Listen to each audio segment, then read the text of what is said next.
It's a beautiful Thursday. It's a beautiful Thursday.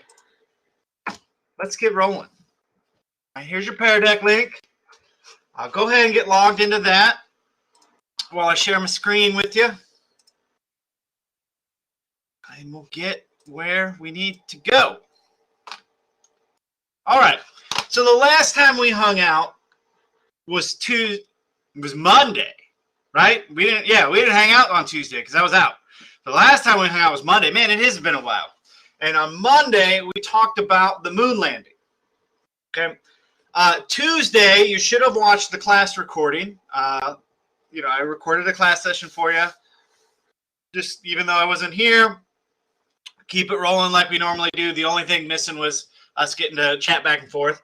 So hopefully you watched that and did the workbook where we talked about Nixon's foreign policy, where he goes to China, he opens up diplomatic relations with China, becomes the first U.S. president to visit China, and people think he's a great diplomat. And then he does Vietnamization, where he pulls us out of Vietnam, and everybody likes Nixon at this point. Like, yeah, we made a good choice there.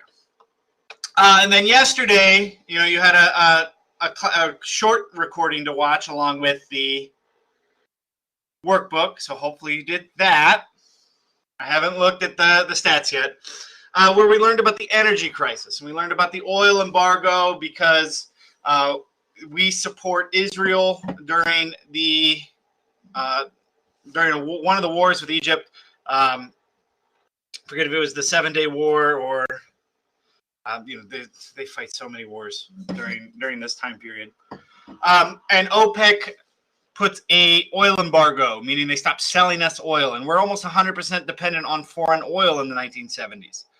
And that's gonna transfer over to the Carter administration. Inflation's gonna be high, meaning money's not gonna buy you as much stuff, right? Wages are gonna stay the same. Everything else is gonna get more expensive. Gas is gonna get even more expensive, even though gas at the time was like $0.25 a gallon and it jumps up to like $1 a gallon, right? With inflation, it's like it was $1 a gallon and now it's $4 a gallon, like kind of like what we're dealing with here. Hey, Larry. So today we're going to talk about Watergate and really what's going to be the end of Nixon. What's up, Rose? Again, there's that Pear Deck link. Go ahead and log in.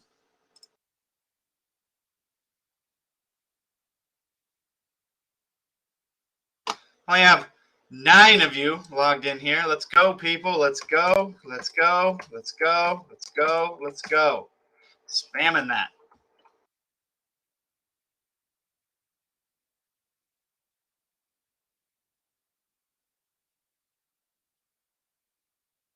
All right, 13 now. And where's your stress level today? How you feel today? You know what? I got a decent amount of sleep. Went to bed at a good time. Even got the, I got my son went to sleep okay. And we got the, even had some time to play a little bit of video games last night. Played a little, I got the Batman trilogy. I don't know if I told you all that. The Arkham trilogy for $9. All 3 of them on PlayStation. It's like, oh, heck yeah. I loved these games when they came out. Yeah, it was on sale. It was nuts. So I played a little bit of that, and then I played. The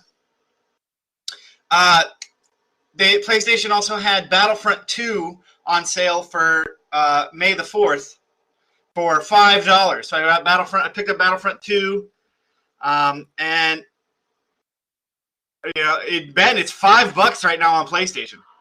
It's $5. So I played a little bit of that online. It's been a while since I played like an online, like Call of Duty shooter style game. It was pretty fun.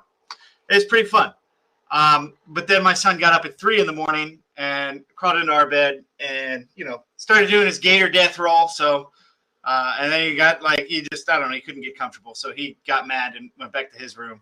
And I got him to bed and I came back to go to sleep. And like 30 seconds later, this kid's back in my room. Like, no, you're sleeping in my room. So I slept from 3 to 6:30 on the floor,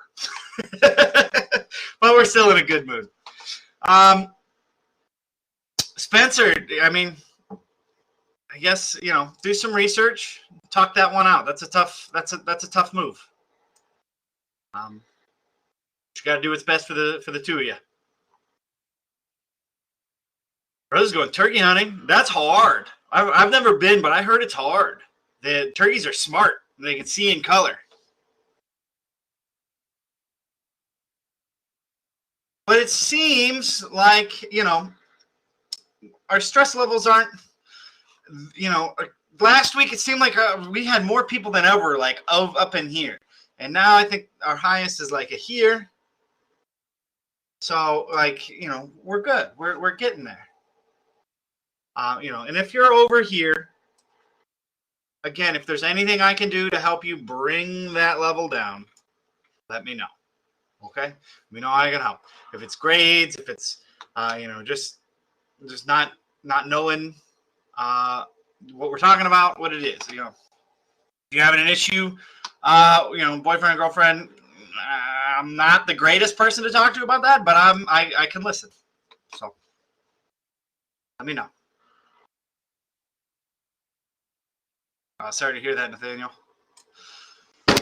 All right, let's shift gears. Let's try to clear our heads, take a deep breath, center ourselves, and let's talk about Watergate.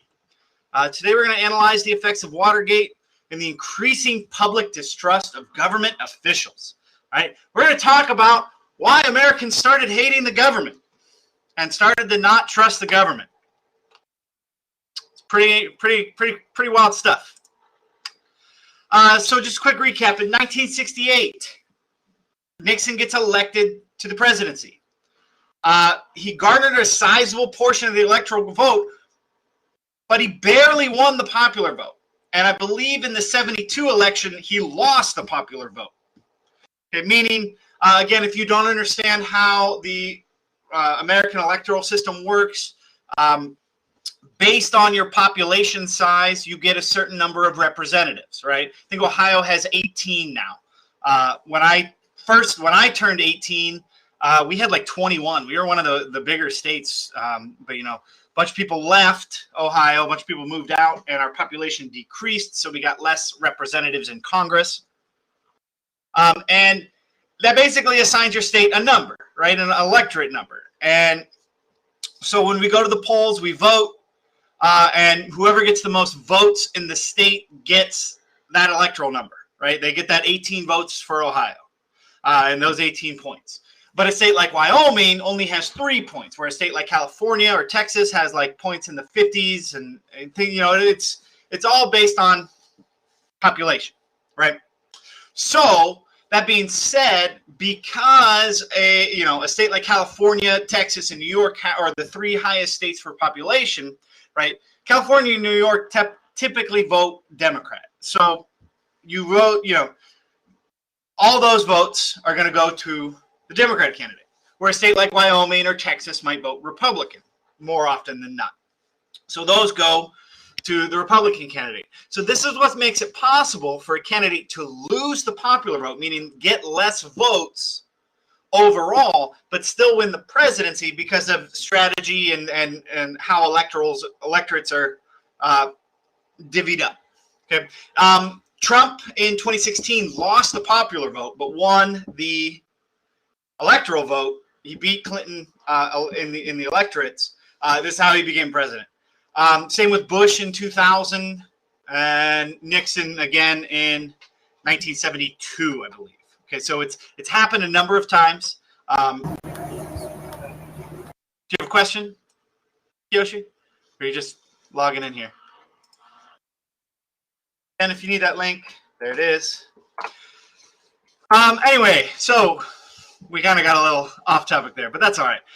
Nixon's cabinet members and personal aides who were closest to Nixon were very, very loyal associates. Basically, he picked his friends to help him run the government.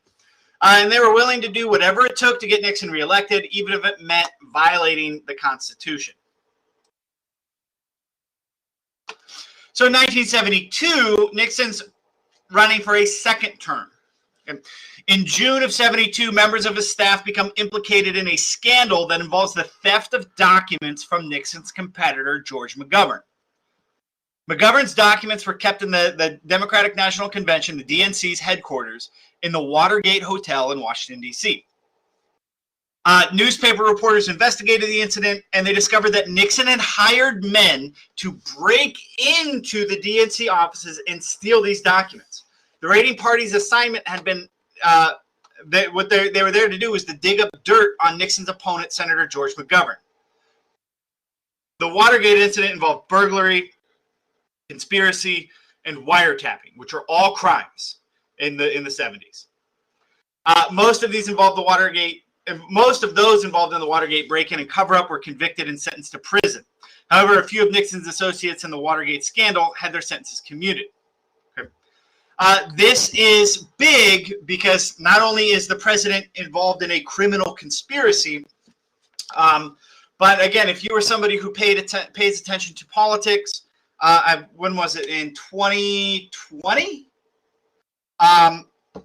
The House of Representatives impeached President Donald Trump the first time for quid pro quo, which is basically pay to play, meaning like I'm going to give you money for help, and you're going to do what I want you to do for me. What it came down to was he was going to withhold aid money to Ukraine, or give aid money to Ukraine and President Zelensky again to combat kind of what Russia was doing before they invaded. In return, they were going to give up dirt on Joe Biden during, in case he decided to run for president.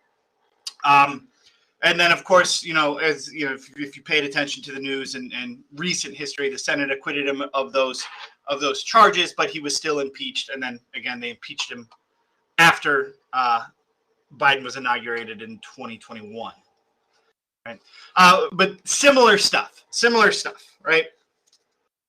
In the sense that a president tried to get another party to dig up dirt on a political opponent.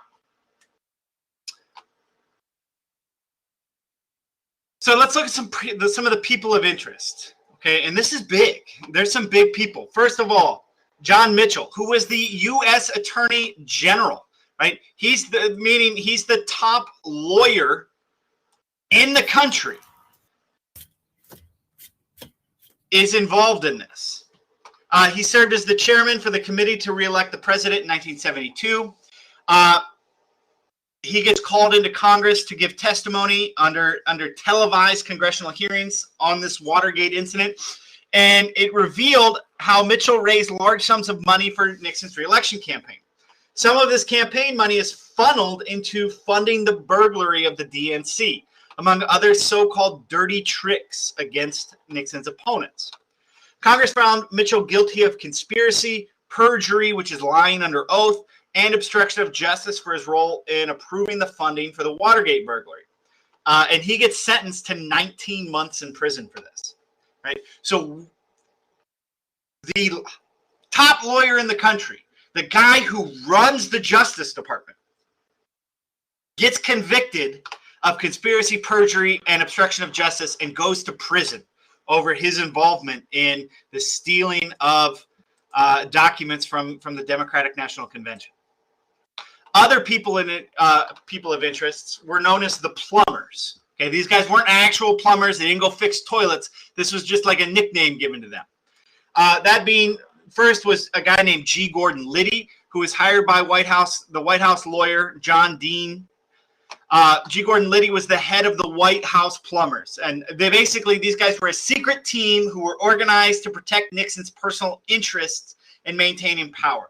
And they called themselves the plumbers because their first goal was to prevent future leaks of sensitive government information following Daniel Ellsberger's leak of what were known as the Pentagon Papers, which is basically the paper trail of what was going on with Watergate. So these guys were supposed to go around and basically not let anything out and intimidate people politically, hold things over their head to keep them from talking about what happened with Watergate. It was these plumbers who were the ones that actually carried out the Watergate burglary.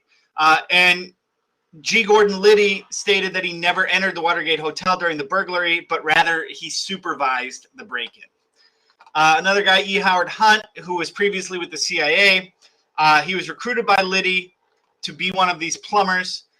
He later organized the wiretapping of the Democratic headquarters at the Watergate Hotel. So basically, guys, what they did was they broke in, they stole documents, and they left wiretaps on the phones and in the recording devices in the building and in the walls and stuff, so they could listen to like political strategy, what they were saying, what their plans were, and then use that to get Nixon reelected. James W. McCord was hired as the security coordinator for the reelection committee. He was arrested the night of the Watergate burglary along with 4 other men. And early in the investigation, he confesses to what they were doing. And he actually tells law enforcement that the White House is aware of the burglary. They know what's going on. And this evidence led to investigators to pursue the White House connection to the Watergate break-in relentlessly. So just real quick, guys, tell me, how well are you following this? Because this is a pretty complicated conspiracy. But here's what we know. The DNC gets broken into to steal documents and to get bugged by people close to the president. Number of them get arrested, and they start talking. One of which gets the Attorney General, the head of the Justice Department, gets sentenced to 19 months in prison. Okay. All right, we seem to be all right. So let's look at some of the people in the White House staff who were people of interest during this. John Ehrlichman. At first, he was the White House counsel to the president, meaning he was like a lawyer, a consigliere type of deal. But after the leak of the Pentagon Papers, he helps to create the plumbers. When the Watergate scandal breaks, growing tensions in the White House focused on Nixon's counsel, John Dean, who began cooperating with federal investigators. On April 30th, 1973, Nixon fires Dean. On the same day, Ehrlichman and H.R. Haldeman resign. Who was H.R. Haldeman? He was Nixon's chief of staff when he wins the presidency in 1968. So he's basically the manager. He's the assistant manager type deal. Like he's in charge of who gets to see the president, scheduling things with the cabinet, maintaining the office. Right? He's the main assistant of the president. Haldeman is instrumental in working to cover up the Watergate scandal. Congressional investigators demanded that Haldeman hand over a few audio tapes of discussions that incriminated the president and his advisors. And Haldeman did so.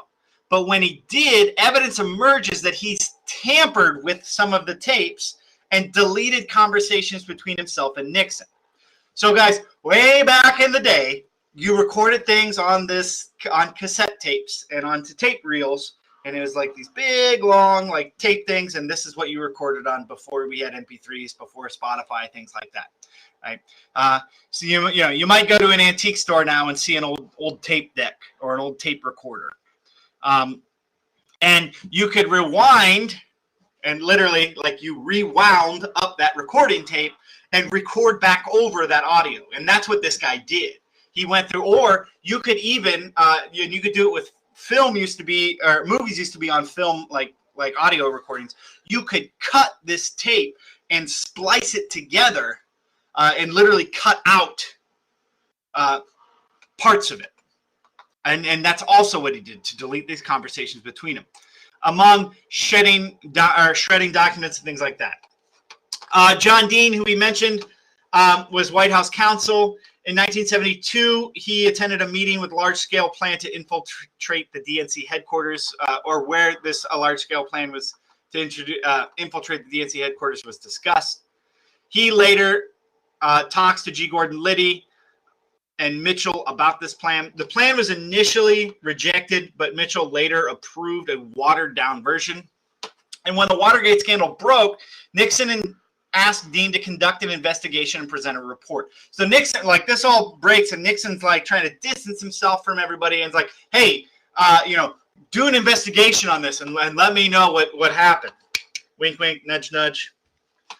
Dean realized that reporting on the burglary and the cover-up is going to expose himself and many other White House officials, with himself at the center of the scandal. So basically, Nixon tells him to do this investigation, dig up this dirt, and fall on the sword and protect himself. It's basically everybody for themselves in this huge government conspiracy of conspiracy, burglary, wiretapping. And instead of completing his assigned report, Dean begins to provide information to prosecutors. So he starts ratting people out. Robert Bork is appointed as Solicitor General, and in 1973, the special prosecutor Archibald Cox is close to implicating Nixon directly in the Watergate scandal. He starts demanding access to wire recordings, and they start firing people. Nixon starts firing people. People start resigning. Nixon asks Bork to fire Cox, Archibald Cox, the special prosecutor, which he does, and then they start firing everybody. And this night of resignations and firings, known as Saturday Night Massacre. Then in July of 1974, the Supreme Court orders access to the recordings. So Bork's action only postponed release of the tapes and got him personally involved in the scandal. So this guy, Bork, who just kind of steps in to help out Nixon, puts himself right in the middle of this thing by firing everybody. Then the sources who originally alerted the reporters to do the investigation were guys named Woodward and Bernstein. At first, they were reluctant to share their leads and information about Watergate, but then they start probing, aided by government sources. Revealed that Nixon and several of his personal aides had planned the criminal activity. So these two reporters basically figured out the president is directly involved in this.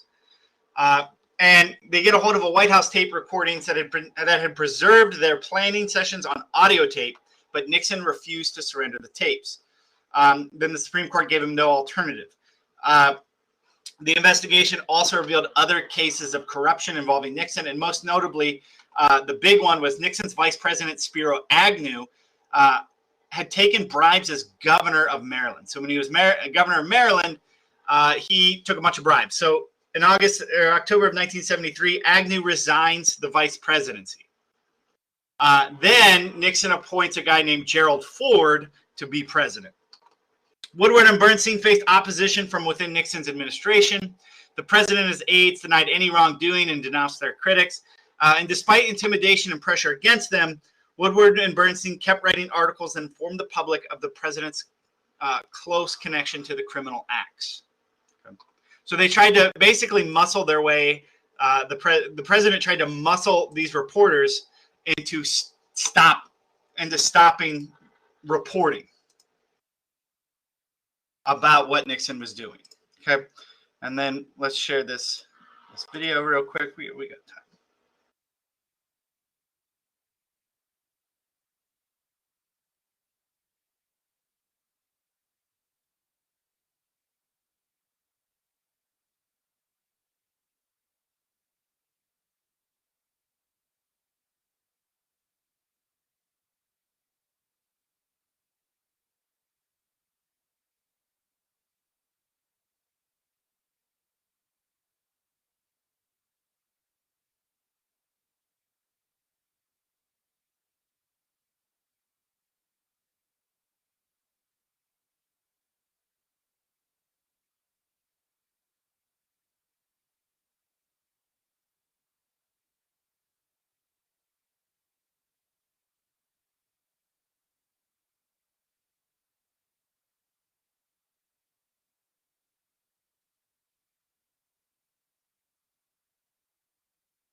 All right. And that's how the Nixon presidency ends. In scandal. And he'll resign. I believe he's the only president to ever resign. I could be wrong. Google it. Let me know if I'm wrong. But he resigns in disgrace. And Gerald Ford becomes president to serve out the rest of Nixon's term. Because Nixon does get reelected. He does get elected to a second term in 1972. So he's got to serve from 1973 to 1976. Ford is. And in that, he's going to inherit high inflation, high unemployment, the energy crisis, and basically the backlash of the end of the Vietnam War.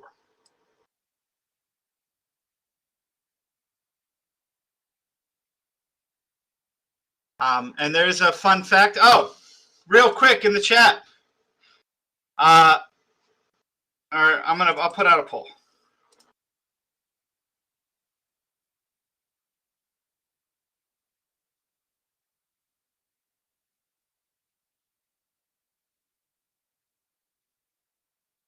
What was the secret word from Tuesday's class session?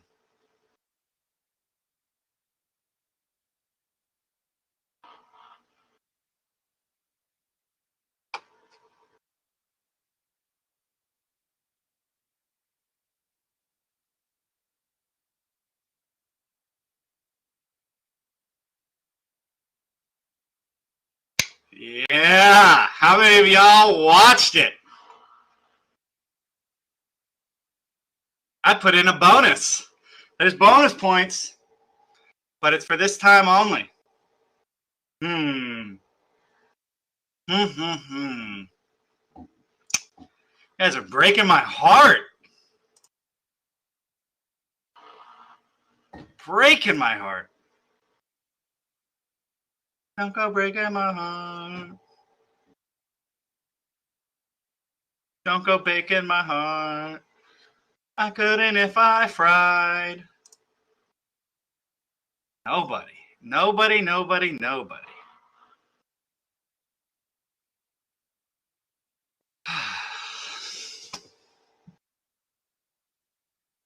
Ouch, guys.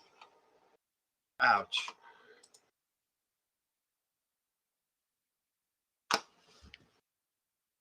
Kind of, Ashley. Kind of. Some of us are just like guessing in the dark. What's up, sir?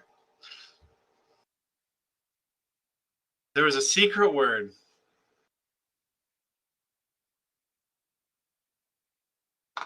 You're all right, sir. Just make sure you watch your recording of what you missed.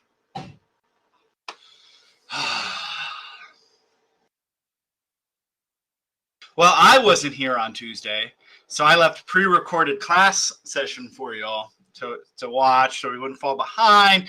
Because, we only have 3.5, well, less than 3.5. We got 3 weeks left after tomorrow.